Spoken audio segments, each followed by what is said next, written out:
Chapter 2, Patterns and Outlets for the Chronically Infected.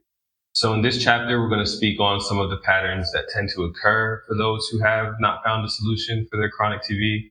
And I wanted to include this because I think it's important. These are the aspects that an individual can be dealing with, and they can be considered coping mechanisms. And coping mechanisms, like all things, can become destructive. They have potential to become destructive for a person within their community, and the environment. And so I think these things are the dilemmas that tend to get overlooked. And I wanted to include it. I think it's really part of the potential of the chaos. It lies within the emotion.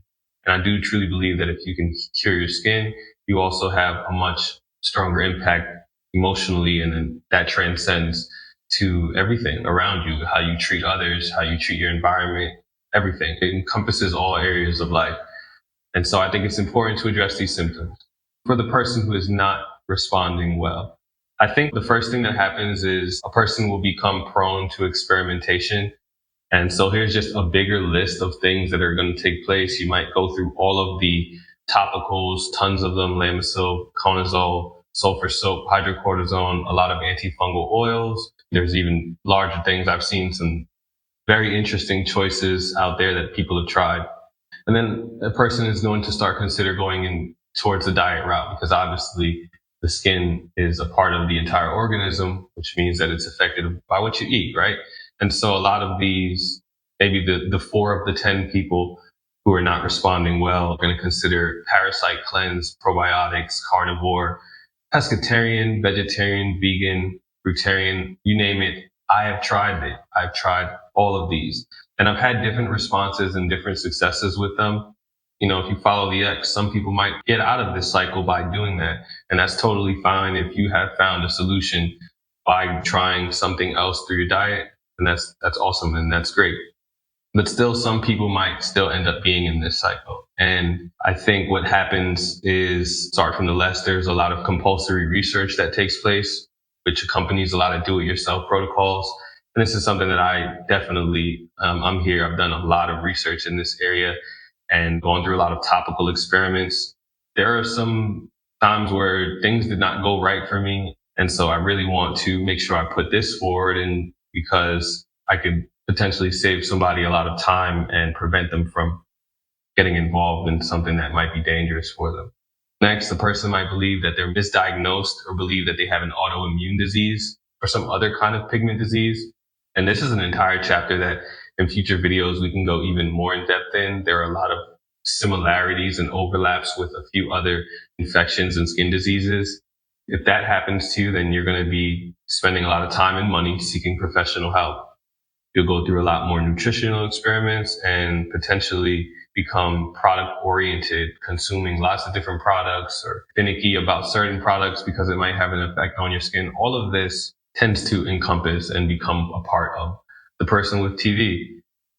I think there are a lot of emotions that accompany that state of being, and some of them are just paranoia that you'll eat something and trigger an infection or trigger a breakout. You'll have fear about that. Or you'll have fear that your skin is acting up and you're having a more severe condition than you're being told. That can accompany a lot of restlessness, a lot of, I need to get this problem solved now. And it becomes just like hyper focused. A person might try literally anything to get rid of the infection.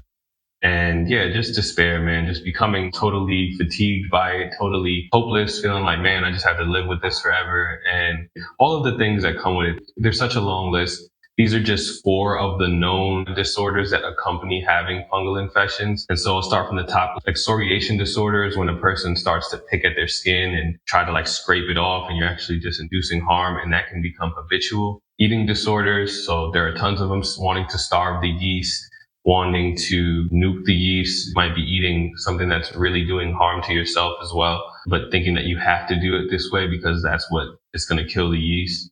Yeah, the manic depression, like I said, there's a lot of putting so much effort into it and then not finding results and just feeling really down about it, and all the things that come with it, all of how people perceive you with having an infection, having the blemishes, having the scarring, going into professional settings. And I was a personal trainer, and I remember once, as good of a trainer as I was, and as kind-hearted of a client that I had, she was grossed out a little bit by how my skin looked, and it was just a natural response. People are living with that, and some people might not have the same experience that I had, where someone who could handle it. Some people might be dealing with a complex situation where they are being judged, they are dealing with the repercussions in a negative way of not being able to heal. The delusions of fungosis, this one really gets to me.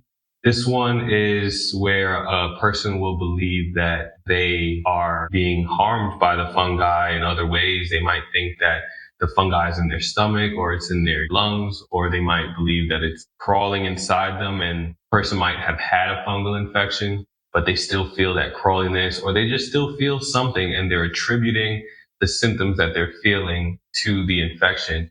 Western science will say you're delusional.